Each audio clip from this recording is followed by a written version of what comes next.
Okay, well, my prediction of Louisville winning it was wrong. But like I said, I wasn't sure what story they were going with.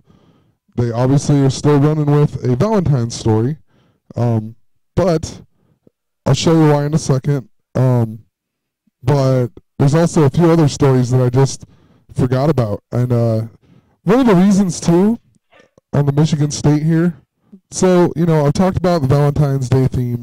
Maybe I should have just picked them, even though Louisville did was connected to a bunch of the numbers on the April 6th game. But I don't think Michigan State's actually going to win it all. I'm going to say it again, just from the other story that I'm going to talk about in a second. But who knows? I don't know. I mean, I've talked about this Valentine's Day theme for how long now? So maybe they're just going to keep with it or whatever. I don't know. Either way, they're running with some story. It doesn't matter because okay. So anyway, we got Valentine, who of course was the top performer again for Michigan State, and I knew I gotta watch the game, the end of the game on my last break at work, and I knew when the Louisville guy missed the free throw that the game was over. I knew that Michigan State was going to win it in overtime, and I'll show you why. So anyway, there was 12 seconds left in the game, and Louisville was down by one. So they passed the ball in, and number 12 got fouled, and he went to the free throw line. So 12 seconds left. They throw it to number. He rebounded it. Number 12 rebounded it, and then he went up for the shot, and he missed. And then he had to shoot two free throws. And he ended up missing the second free throw, and then it basically sent the game into overtime. So 12 seconds, number 12. But this is how I knew. It was on the 88th day of the year. This guy was the guy for Louisville, number 12, that if he would have made both of his free throws, they more than likely would have won the game. But weird, his name is MM, so you got your MM Jam name. It was on the 88th day of the year, and he was born on October 8th, so 8-8, 23 years ago, which is the Michael Jordan number, whatever. But anyway, he missed that free throw, so I knew there was no way they were going to do the 88 theme with Louisville, because they set it up perfectly for an 88 guy to win, and he didn't win, so I knew they were going to lose in overtime. And then, keep in mind, Michigan State's the Valentine's team, and in overtime then, the clock never stopped until 2:27. That was the first time it stopped. 2:27 is Valentine's Day, the Julian calendar, whatever, the 49. And then they also scored their 70th point when they made the free throws. So 70 is 45 years ago. And then 2:27. And then the next time the clock stopped was 104, which is 10-4, which is October 8th, which is the huge 88 day. And it was the 88th day of the year. So then the next time the clock stopped is at 46 seconds. So I'm wondering if that's they messed up and it was supposed to actually start at 45 or stop at 45. Who knows? But then they ended up winning 76-70, 76 points. The first NCAA tournament of this one, whatever it was, the Division I, is in 1939, which was 76 years ago. So, kind of interesting. Anyway, also, I forgot to add some stuff. I didn't add up the team names when I added up stuff. And so, I mean, here's some of the stuff here. I'll just talk about Michigan State really quick. So, Michigan State Spartans, they actually add up to 108, which is love and love, which is 54-54. 26, then 36, and that's interesting because they won the very first seeded bracket of the tournament, which was in 1979, and that's your 22 reference with the Valentines, and it was also 36 years ago. And then, of course, they add up to 45 as well.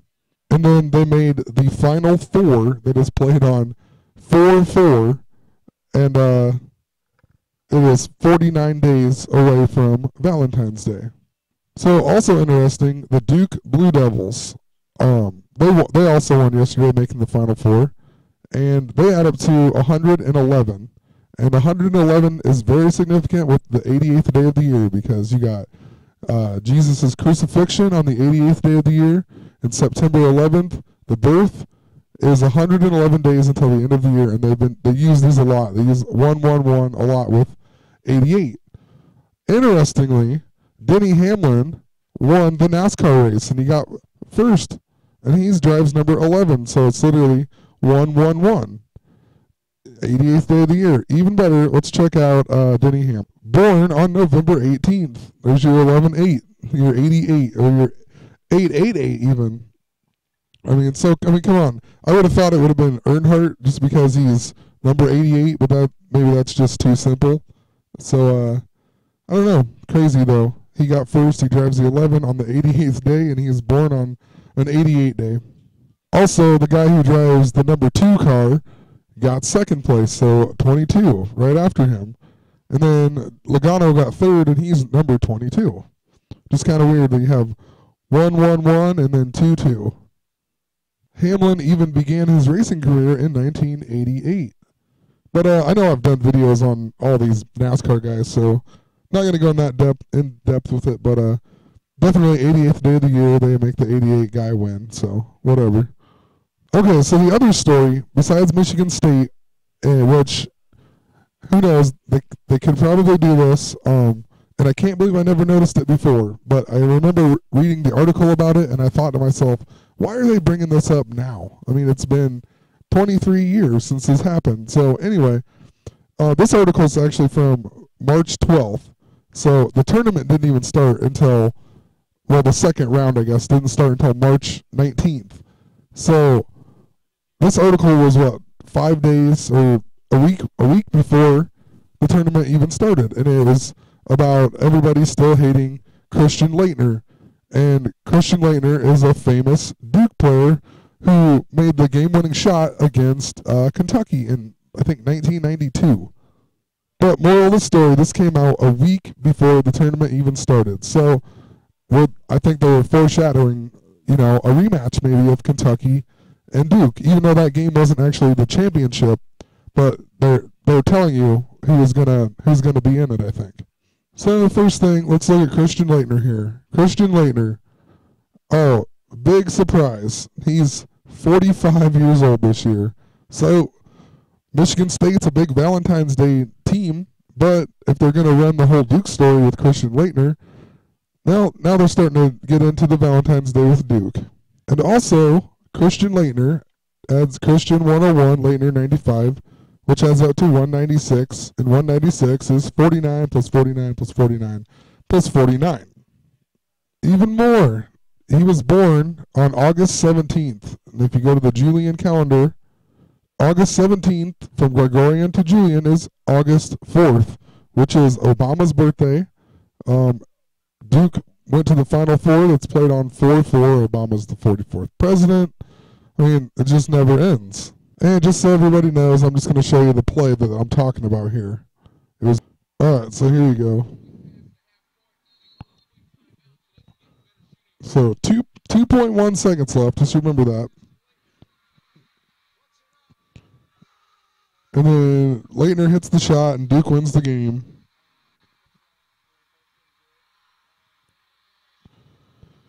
And I think that's pretty much all they show you here. So, right before that shot, this guy for Kentucky actually scored a basket, and then that left it with 2.1 seconds remaining. Well, the guy scored 21 points that game, so he scored his 21st point with 2.1 seconds to go, and then Christian Laettner went down and made that shot or whatever. And Duke actually won 104 to 103, which 104 is your 10-4, your October 4th, 88. 103 is the 27th prime, so they were basically telling you they're going to redo this in 2015, I think. And this guy was born on March 29th. So he was born on the 88th day of the year, and he just turned 45. He was a member of the Kentucky's team called the Unforgettables, who had come to Kentucky in 1988 and had stayed with the school all 4 years, despite NCAA putting the university's basketball program blah, blah, blah. But he started in 1988, and they were actually called the Unforgettables. So who knows? I think there's a possibility they could do a whole rematch of this game, and just like they did with the Michigan State Oregon game on Valentine's Day, and they mirrored it from the years before, and Michigan State actually won this time. And then just like the Chicago Bulls when Michael Jordan came out of retirement wearing 45, and the Bulls lost, and then this year the Bulls beat the Pacers on the same day or whatever, 20th anniversary. So I'm thinking Kentucky will probably win since Duke won this one and they foreshadowed it. But who knows? Like I said, Michigan State's a big Valentine's team. They even have the guy Valentine, which, by the way, Valentine with no S actually adds up to 40 and 49. So who knows? So I kind of just went through and looked at the history of the NCAA Men's Division I basketball tournament. And let's see here. The very first one was in 1939. Found that interesting that it was in Evanston, Illinois, which I'm pretty sure that's where Bill Murray is from. Yep, that's the same town as Bill Murray. So kind of interesting, I guess. But let's scroll down and let's look at 1945 and 49 here. 1945. What? Okay. Oklahoma A&M won, and they won 49-45 in 1945. I mean, what are the odds of that? Anyway, they were coached by Henry Iba, who died age 88. Let's keep looking here. The other team was coached by Howard Kahn. I mean, really. He was born on October 11th, so he's another 88. Oh, and he died in 92, the same year of the Duke thing I was just talking about. What was the actual month? Oh, it was in December too, so. Okay. And then Bob Kurland was the most outstanding player. And he died at age 88. Also, this to the Gregorian calendar is October 11th, so the 88 again. But he went on and played for the Phillips 66ers, actually. And what's kind of interesting about that team is that they actually went to the Olympics in 1948, and they were combined with the Fab Five of the University of Kentucky. And then just another reason why I think Kentucky probably is just going to end up winning it, because they won it in 1949 as well. And then I thought about the NBA draft, but it was actually the BAA draft in 1949. And let's look at the number one pick here, Ed Macaulay. Born on 3/22, the Skull and Bones, and he dies on November 8th, 11/8/88. I mean, come on, what are the odds of that? His number 22 was retired by the Boston Celtics. So he's number 22, and he was the number one pick in the final BAA draft before it became the NBA draft. And BAA is 211, which is 22, and he is number 22. And see, what's crazy is I picked I actually did simple gematria in all these. I know in the last video I said that I didn't add up all the numbers, but I didn't do it all the way I wanted to do it before I picked. But I picked all of these off of just simple gematria, like A is 1, B is 2. And I literally just kind of went through and picked teams. And I don't know how many people have all 4 teams in the Final Four, but I had all 4 of these teams in the Final Four just because of their simple gematria. And actually, I had Michigan State in there only because of the Valentine thing. So, I don't know. Pretty crazy. But, well, I guess we'll find out. I don't know what story they're going to go with, but they're definitely going to do one. I'm changing my mind, though. I think Kentucky is going to win it after all. Like I said, they're going to mirror that Leitner thing, I think. Who knows? But anyway, just my little patterns of predictions. So have a great night.